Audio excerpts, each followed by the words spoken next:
Medications for opioid use disorders in correctional settings. Shifting the paradigm, creating a balanced correctional and rehabilitative approach. The Opioid Response Network is funded by SAMHSA to provide resources and technical assistance needed locally to address the opioid crisis.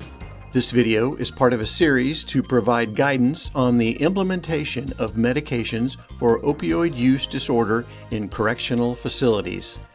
Leading corrections and behavioral health experts present information on topics such as the use of medication, models of delivery, diversion, and linkages to care and community support. Peter Friedmann and Ruth Potee discuss FDA medications. Well, thank you very much. It's great to be back in Providence. I'm going to be talking about the FDA-approved medications for opioid use disorder.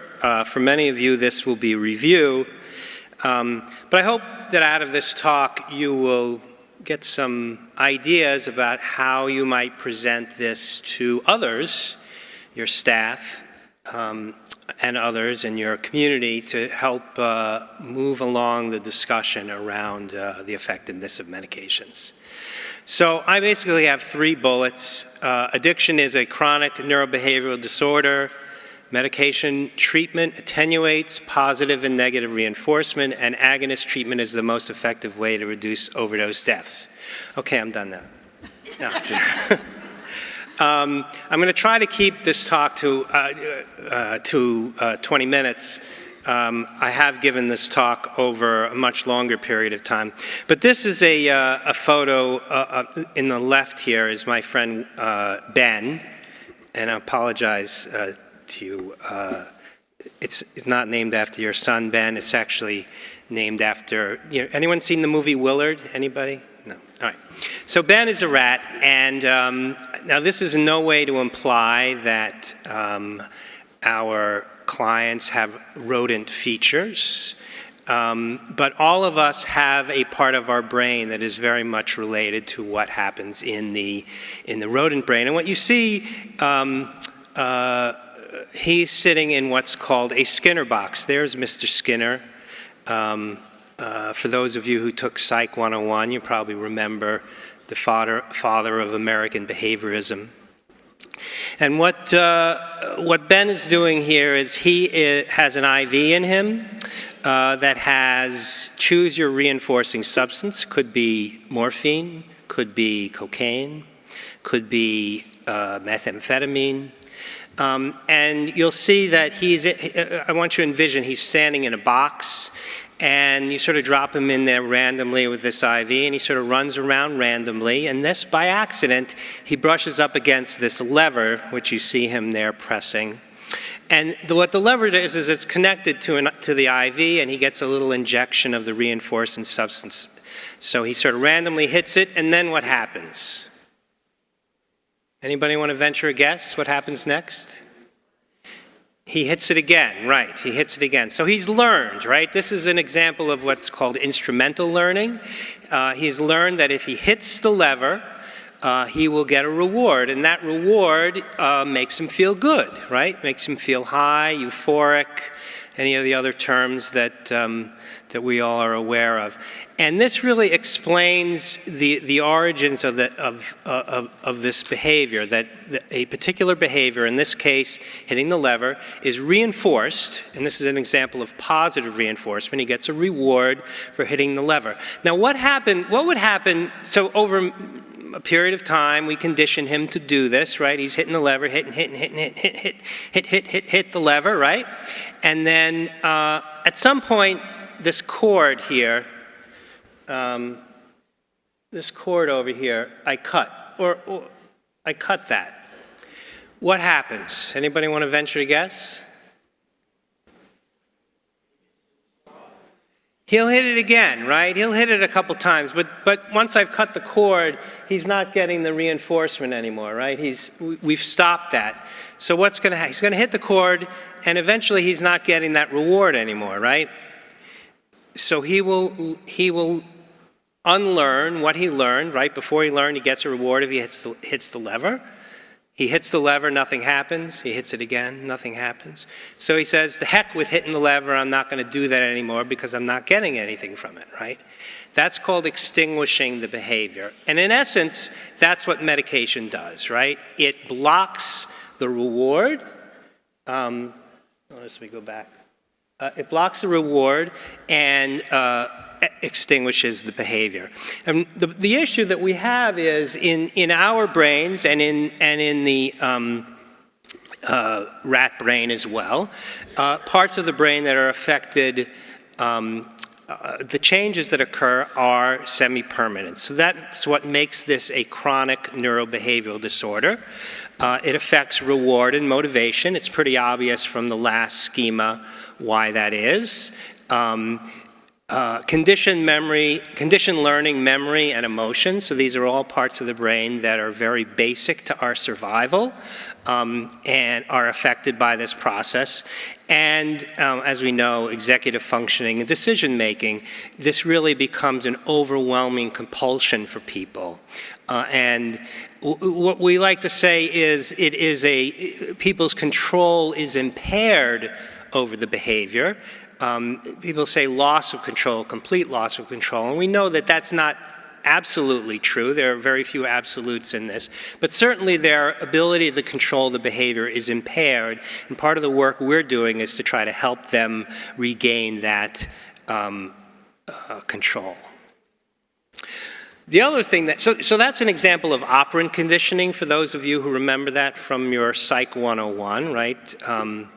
There are also effects related to classical conditioning. And classical conditioning, you'll remember, is Pavlov's dogs, right? He rings the bell whenever he feeds food to the dogs, and he observes them drooling, right? And then he just rings the bell without giving them the food, and they start to drool, right? And that's a conditioned response. Classical conditioning response. So here's the slide. It says, watch what I can make Pavlov do. As soon as I drool, he'll smile and write in his little book, right? So this is an example of how triggers work. Like our patients will talk about going into a particular neighborhood, or when they have money in their, cash in their hand, they will get a craving, they will get an urge, they will get a feeling. And that is an example of a conditioned response. In many circumstances, once they stop doing the behavior, the association of the behavior, the cravings and triggers will become less powerful, but they still will exist. And that's really the reason why we do the counseling, right? We want people to be able to deal with their triggers and deal with their craving in a way that won't lead them back into this reinforced behavior. So as I mentioned, the changes to the brain are quasi-permanent. They affect the dopaminergic systems, which are closely tied to pleasure. And that's really what this PET scan is showing, that if you look at in the top, in the yellow, the normal amounts of dopamine that are present, and then you see in the ones below, the first one in the middle is seen after 10 days of abstinence, so you see the levels of dopamine haven't recovered. And even after 100 days, we see it hasn't fully returned. So our patients, as we know, when they are in early recovery, they often feel lousy, right? The normal dopaminergic tone that you and I are hopefully enjoying right now, it takes a while for that to return. And this also can be a very powerful pull, a powerful trigger for folks to go back to using. The other thing that's, and by the way, and that's salient to all of the drugs that folks potentially would misuse. The thing that's special about opioids, and perhaps alcohol and benzos as well, but is the withdrawal syndrome. So our patients, and we heard this a little bit in the panel earlier, spend most of their time, their adult life, trying to avoid being sick, being dope sick. And the way I think about this is it's a very, very powerful negative reinforcer. So here's this person here.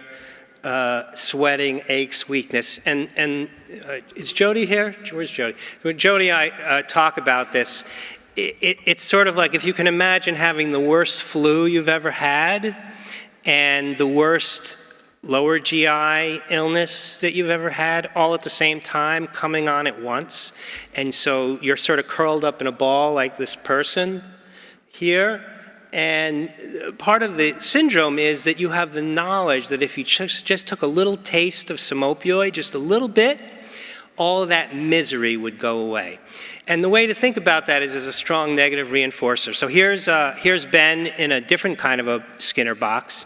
This is an electrified field in the Skinner box. So there's a lever, and if we make the grid at the bottom electrified, if we make it hot, right? So I turn it on, and then I drop him in the box, and he sort of does the hot foot dance, right? And eventually he hits the lever, and he learns, oh, the power is turned off.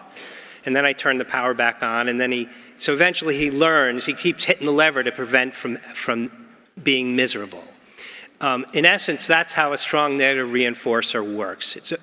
In many cases, the reinforcement is stronger than the positive reinforcer, wanting to avoid the misery. This is, by the way, very different from punishment, and many of you are criminal justice folks. You know, punishment works that you have a behavior and then you get a punishment, you get an adverse stimulus for it. That's very different from negative reinforcement, and you really want to be clear about that. We're going to talk about that in a second. The thing to remember is that addiction is not the same thing as dependence. So the American Society of Addiction Medicine talks about the 4 C's: the compulsive use, the impaired control, the continued use despite consequences, and the craving as really being the sine qua non. Now you'll see there's nothing in there about having withdrawal, there's nothing in there about developing tolerance, because physiologic dependence is seen with a lot of medications that we use. So if you appropriately use opioids for pain, you will develop tolerance. You will have a decreased effect with chronic use. Your receptors downregulate themselves.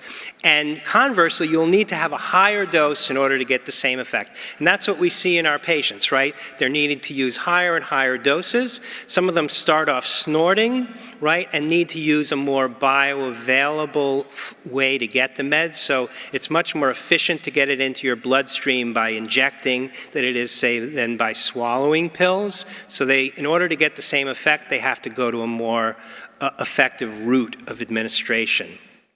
And as we mentioned, they experience withdrawal. The thing for you to remember as criminal justice professionals is that when the tolerance is lost, when we detoxify people and take them off their medications, if they go back to anywhere near the dose they were getting before, they will have an overdose. And so they really, in order to get the same effect, it's the opposite of tolerance, the loss of tolerance. You need to reduce your dose. And as we know, street sources, this is not, USP medications. They don't know what they're getting and they don't know how to titrate it. So what we see after corrections, and I think Dr. Potee will talk more about this, is very high rates of overdose after people leave for this reason. The thing about reinforcers and aversives, which punishment would be an aversive, is the theory says that they have to have certain qualities. They have to be salient. So if I give you a reward that you don't really care about, it's not going to change your behavior, right? They should be immediate. So if Ben got the injection an hour later after hitting the lever, it would be much less effective than if he hits the lever and gets it right away. Right? It should be reliable. So if he hits it, each time he hits it, he's getting the reward. If he only gets it like once every 20 times, it's much less likely to reinforce the behavior. So this is similar to some of the work that correctional folks know about swift and certain sanctioning, right? That if you make sanctions or the aversives more immediate and certain, they tend to be more effective. And as we mentioned, if you lose those properties, if you lose the immediacy and you lose the salience and the reliability, those properties will be lost and the behavior will be extinguished. And the problem that you have is that drug use and crime are immediate and reliable. So when you do drugs or you do a crime, you get reinforced right away, and every time you get the reinforcement. And the negative consequences, things like arrest, prison, overdose, are delayed and unreliable. So what we typically do in corrections is not a very effective way to change this behavior. Okay? And conversely, for recovery and rehabilitation, even though we encourage folks to do this, the positive consequences of recovery and rehabilitation are delayed. So things like getting a job, getting housing, recovering your relationships, getting your health back. That takes time, right? And there are no guarantees in life, right? Life is full of stuff. Conversely, though, immediately they feel the dysphoria, the withdrawal, the craving. You have to give up your friends, right? So there's a lot against us in trying to change behavior, just under how this theory works. So what medication does is it attenuates the positive and negative reinforcement. So what it feels like to have opiate use disorder is, this is a graphic where people are feeling either high or straight or sick, right, at different times of the day. This is over the course of the day.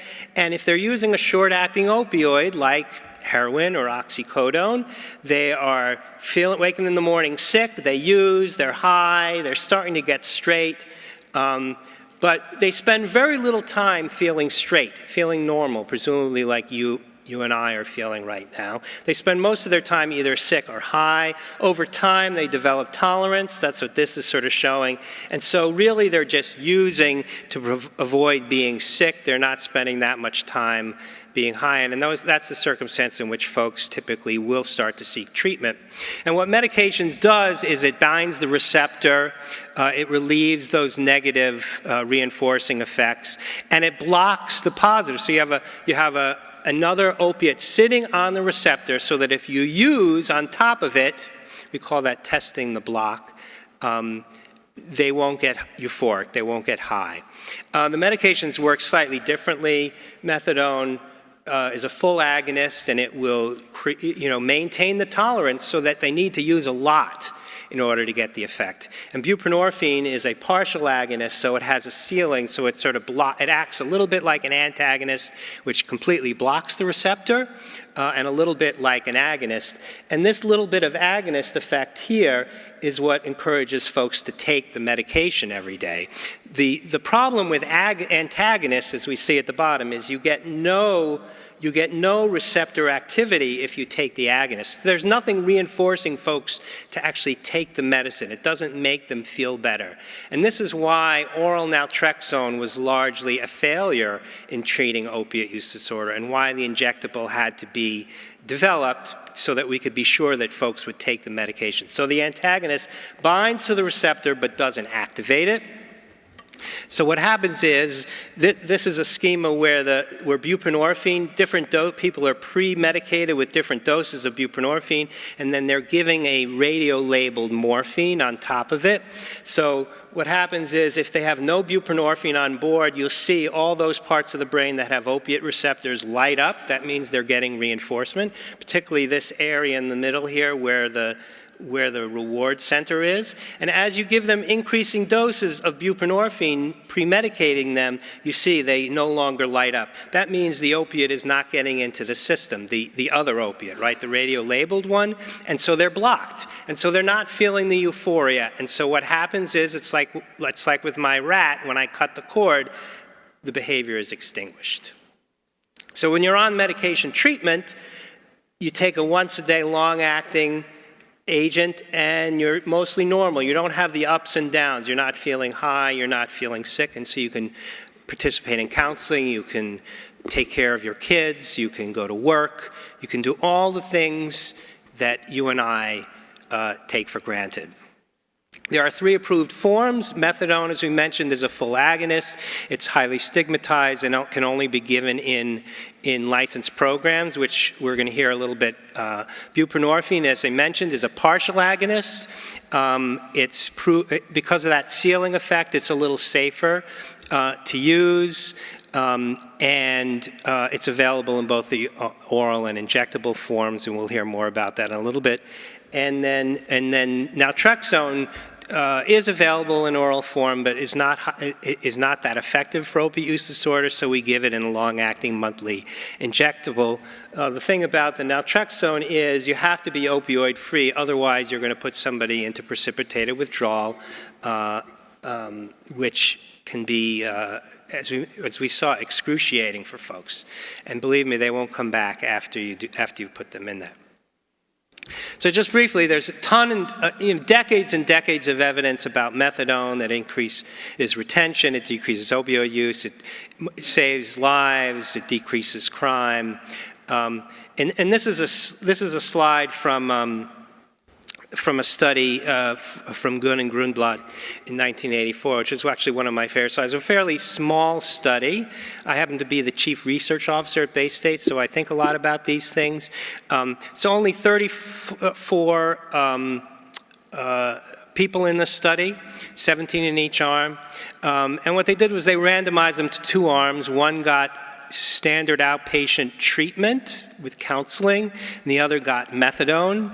And then they followed them for 2 years, and what they showed was in the methadone group, 12 out of the 17 were really doing well. There were a couple people who were using heroin, 1 person in prison, but what happened, but in the other arm that did not get methadone, the vast majority were continuing to use. 2 were already dead.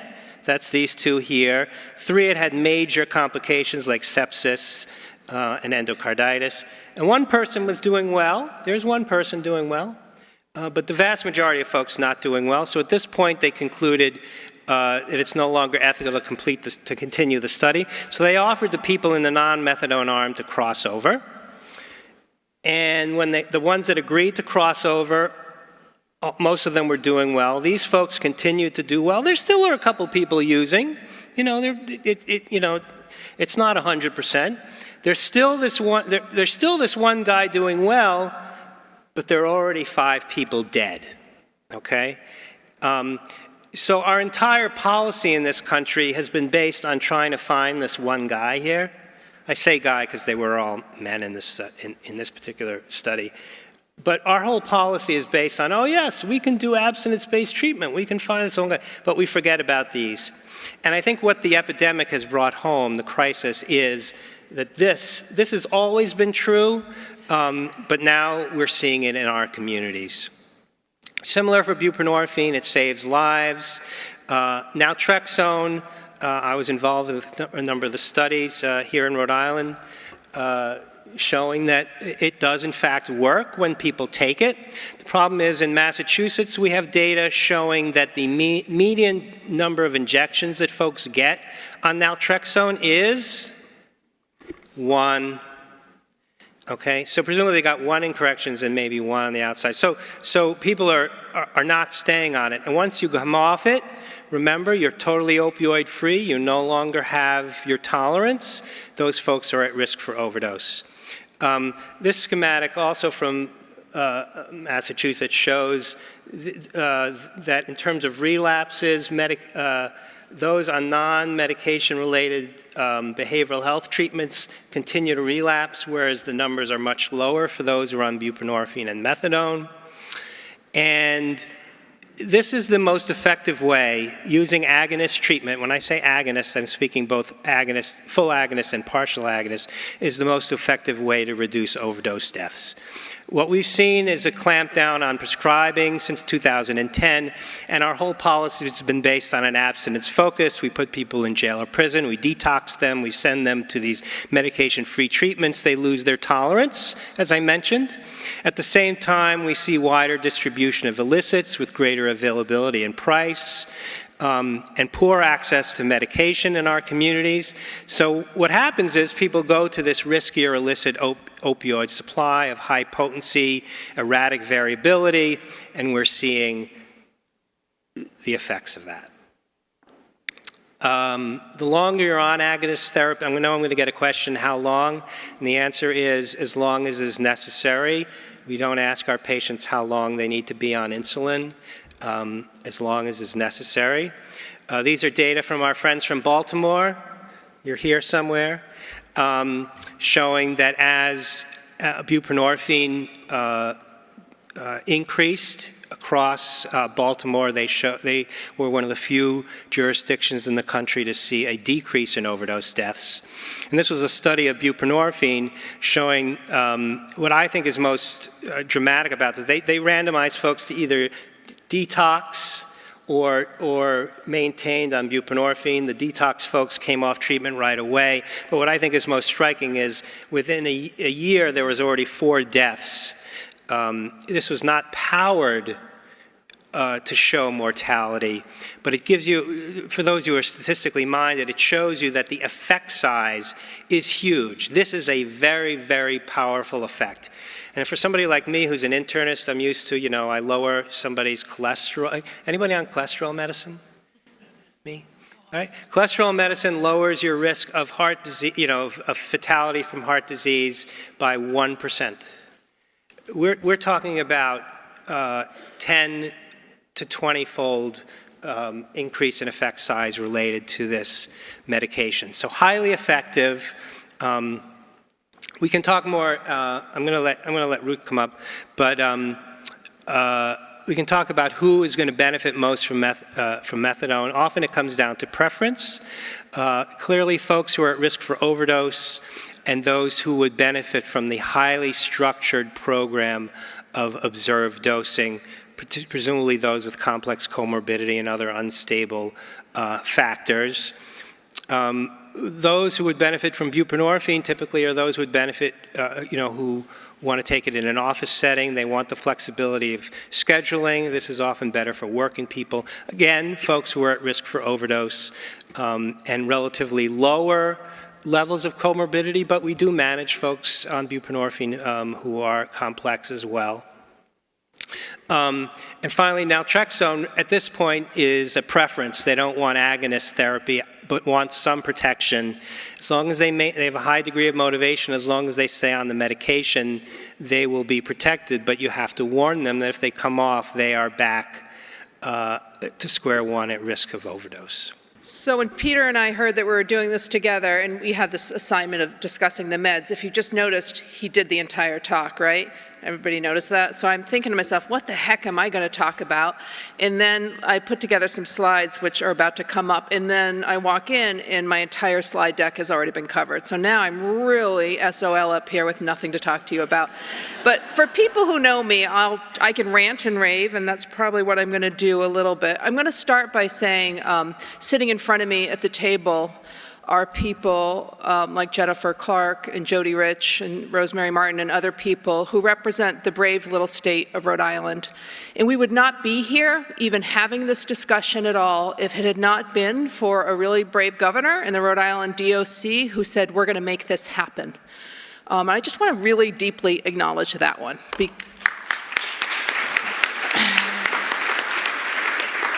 Because everything the rest of us are doing is because this state did it. That's just it. As many people like Dr. Friedmann or Ingveld Olsen is here, people who write about this stuff, they could write until the cows come home. But until a jail began to really do this work on the ground, the rest of us weren't going to do it because we didn't know what the heck we were doing and we didn't know if it was possible.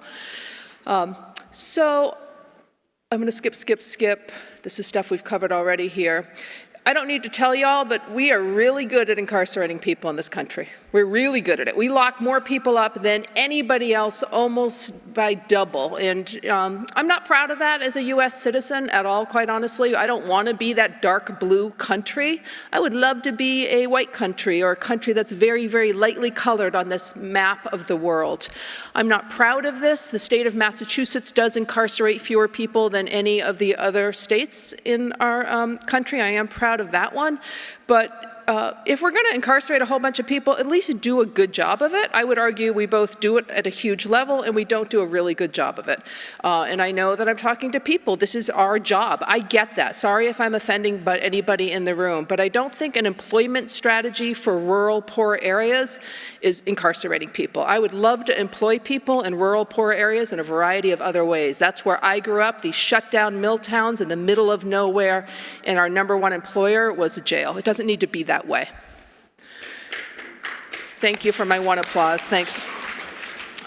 We have already covered the 8th Amendment of the Constitution that was covered earlier today, but it's very clear that jail's responsibility is to take care of the medical needs of their patients. That is what the 8th Amendment says. It doesn't just say don't torture them while they're there.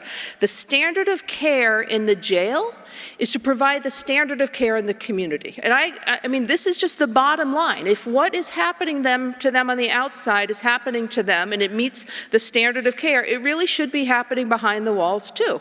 Now, having said that, I'm a jail doctor. I take care of patients at the jail. I know how hard that is some days, but I'm going to remind people that when you walk into your primary care doctor's office and you say, my knee hurts, I want an MRI, good primary care doctors say, you don't actually need an MRI of your knee. You just don't, right? It's not evidence-based.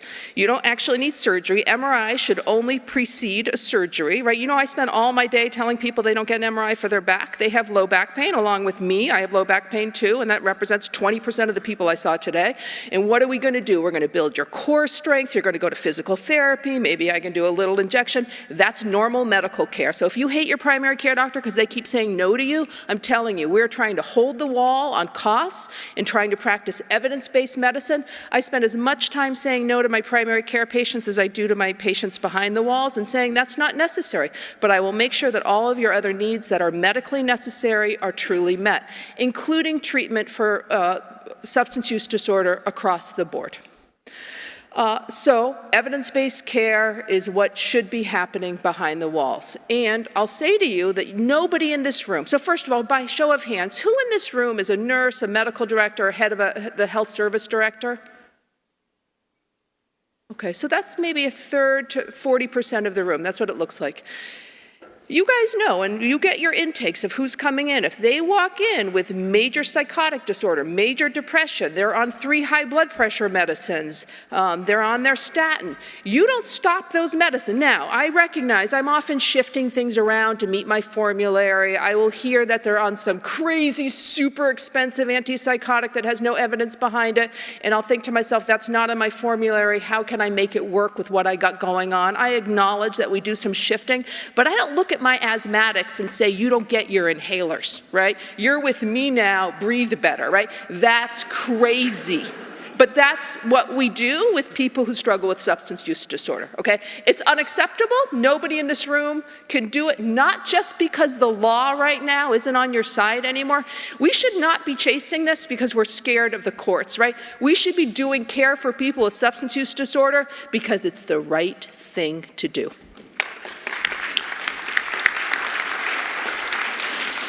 So, not unbeknownst to everybody in the room, a lot of your people behind the walls, they got a substance use disorder, right? In the federal system, it's almost 50%. In the county system, it's 80 to 90 to 95%. It's a lot of your people already.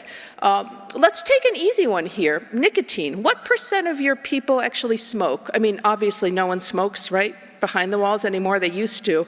But what % of your people, if you were to survey them, smoke cigarettes? Anybody know, have a guess?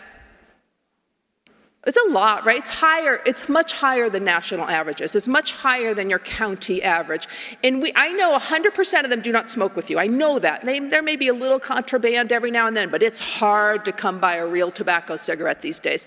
What % of them return to their smoking after they leave? Yeah, somebody said 90. Is that an actual number? Oh my God, there's a woman who does the research on this. She actually knew the actual number. She says 96. That's what I would have said 90, but basically everybody returns to smoking. What was that? Okay, I got the authors of the paper sitting in my midst. This is how, like, this place is filled with some really smart people. So let's pause for a minute. Smoking is the #1 killer in our country, #1 killer. And you would think getting incarcerated for 3 years would make you a non-smoker, but 96% of people return to smoking. We should be, if we were being public health oriented, if we were trying to reduce the cost to the American medical system, we would actually focus for that final 8 weeks of incarceration on smoking cessation, right? We would spend time saying, I know you're going to bed and you're dreaming about your pack of cigarettes. You're imagining who's picking you up at the curb, how much money they have, how much does a box of Camels go these days? Like, you are dreaming, thinking, craving about cigarettes that final 3 months prior to release. That is a known fact. We would be spending our time trying to get those people to stay off cigarettes, and we would discharge everybody with the patch, the gum, the Nicotine inhaler, right? We would do everything we can. But I don't know, does anybody in the room do that really well? Right, none of us do. And that's too bad, because we would really change health outcomes and costs, most important because I'm a cheapskate, for our nation if we did that well. Even my jail, and we try to be really progressive, we don't do that well. So how is that different with heroin, cocaine, or alcohol, right? It isn't any different. Okay, so this is this great study that everybody always cites, and it talks about when you leave prison, how likely are you to die, and it's really high. People who leave jail are 12 times higher to die, and the #1 cause is overdose. What I actually found interesting is the other causes. The second one is cardiovascular death. The third is homicide. The fourth is cancer, and the fifth is suicide. This is a very unhealthy bunch of individuals, and you guys know this. For those of you, my 40% of the room that's in the healthcare side of treating people who are incarcerated, they're not healthy people. They're pretty darn sick at a baseline considering how young they are, right? The average age of our population is pretty young. In the normal world, if you're taking care of a bunch of 26-year-olds, they don't have a lot of medical problems. But when they're incarcerated, they often do. So the risks of overdose, and this is I think this is a Jody Rich study. Am I wrong? I don't remember where this one came from. But the risk of overdose is really most significant in that first 70 days, but the first 30 days is the time where we see people.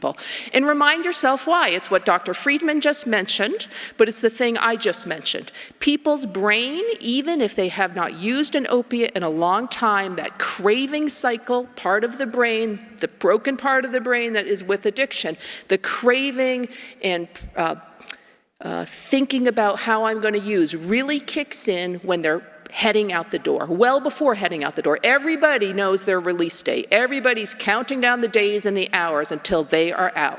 And at that point, they start dreaming, they start planning, the preoccupation kicks in, and then but they've walked out and their opiate receptors haven't seen an opiate in 24 months, and so whatever they use is likely to drop them. That is why they're such a high-risk bunch. Prisoners are actually some of the sickest members of our society. They have high rates of chronic disease, high blood pressure, cervical cancer, asthma. They have much higher rates of communicable diseases. HIV and hepatitis C are two of the biggest. Higher rates of syphilis, higher rates of other STDs. You all know that you run locked mental health facilities, right? At least 50% of your inmates have significant mental illness. And again, the numbers are what you already know. 65 to 80% to 95% have a substance use disorder. And I often look at this and think, why? Why are these people sicker? Well, they often don't have access, even before they arrive, to normal, healthy, good medical care. Some people you and I take care of have spent more than half their lives incarcerated. And I think most of us would argue that the care we give, we do desperately well to do the best we can. But as everybody knows, an unfunded mandate of the 8th Amendment of the Constitution. It is truly unfunded due to the Prisoner Exclusion Act of 1965. We are all working off of these tiny little medical budgets. We can barely take care of our people on the budgets we have. And the other thing I will say is that the trauma score of people who are incarcerated is very high. And having a high trauma score or high ACE score is a predictor for much higher than average chronic diseases through a lifetime. So you're working with broken people at a baseline who are pretty darn sick. So if you were running a public health world, right, if you were the goddess of public health for the United States, you would be spending your time thinking, I've got a bunch of people in one site who are really, really sick.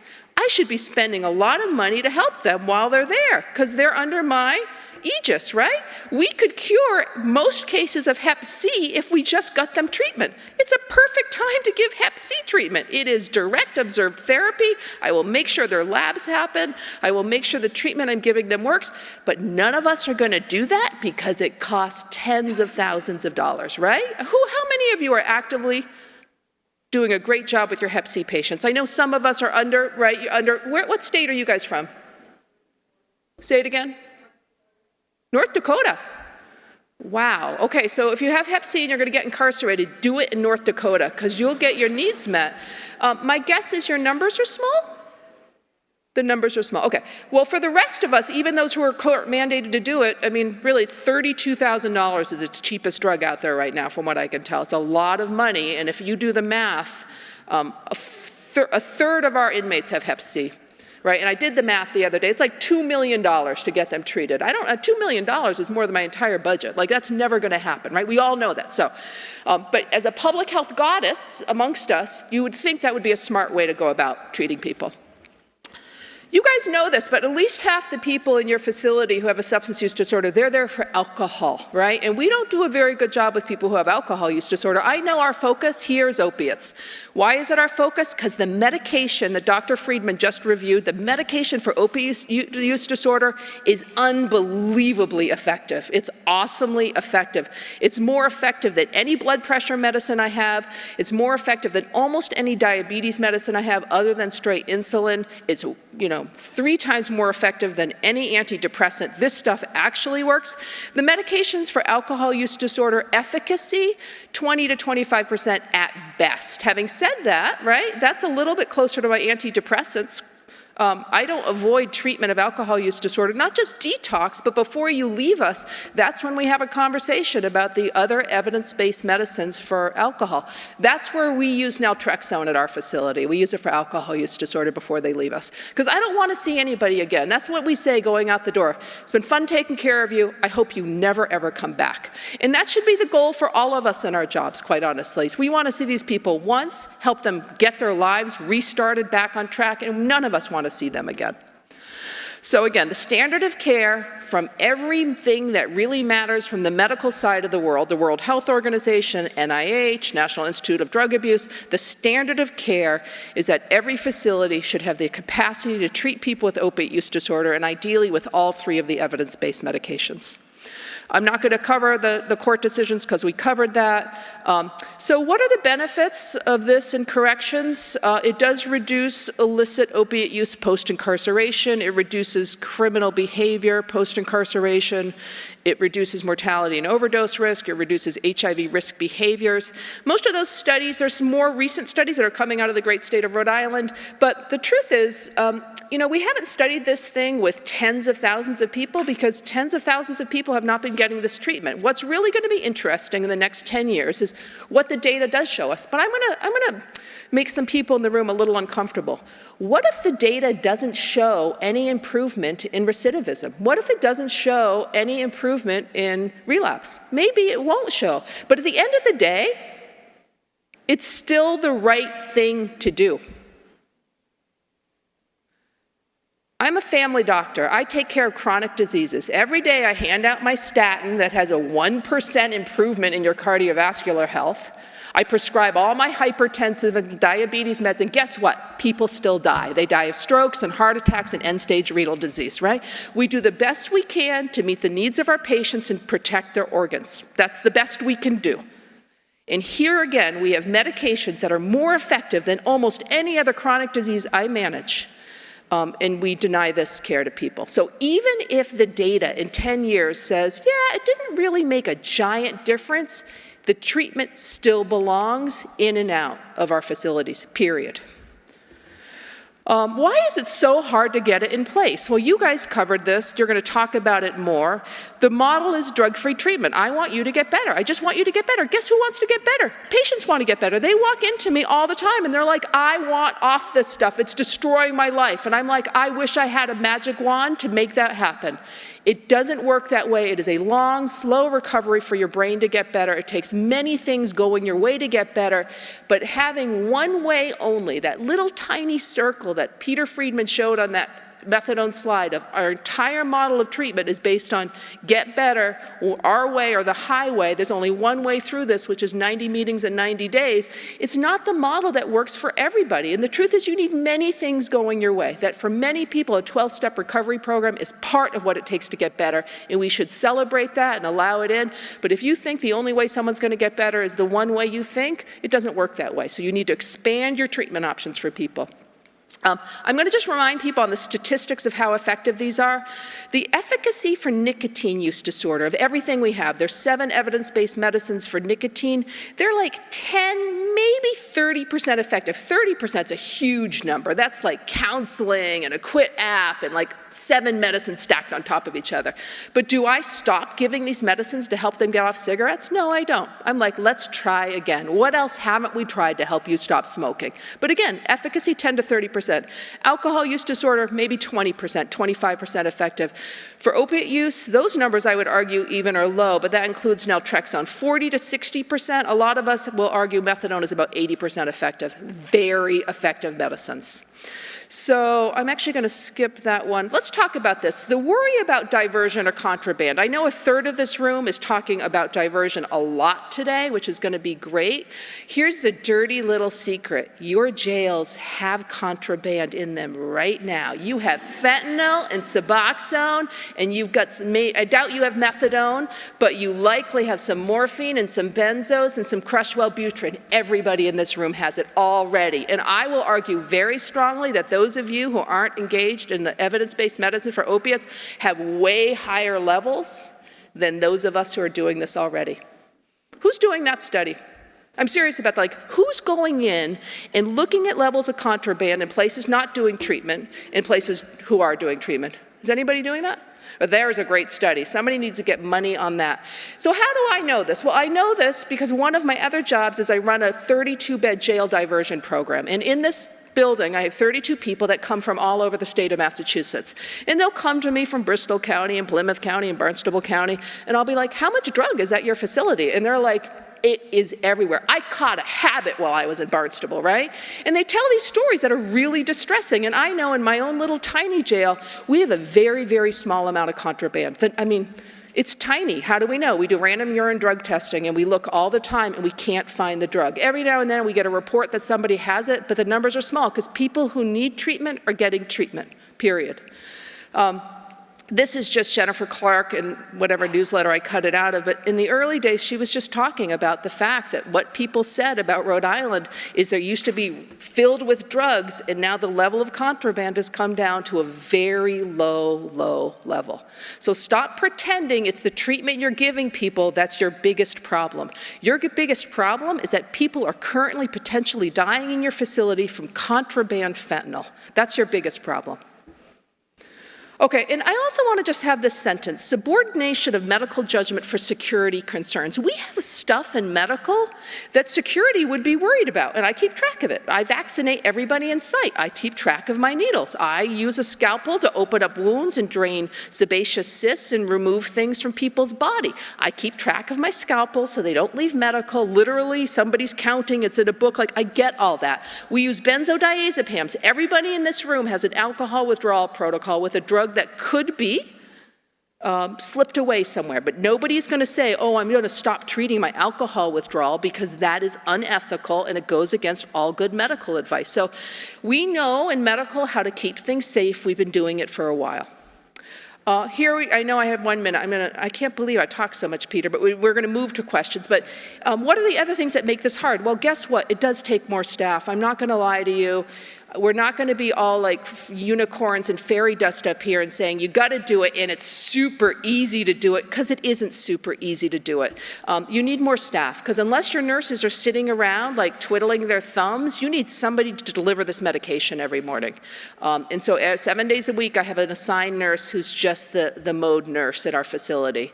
And, I stand there with her watching her. She's so fast, and the distribution is unbelievably rapid, but it still takes a lot of time and count and security. So there's staffing issues. The drugs themselves have a range of prices. Guess what? Methadone costs nothing, pennies, like 20 cents a day, nothing.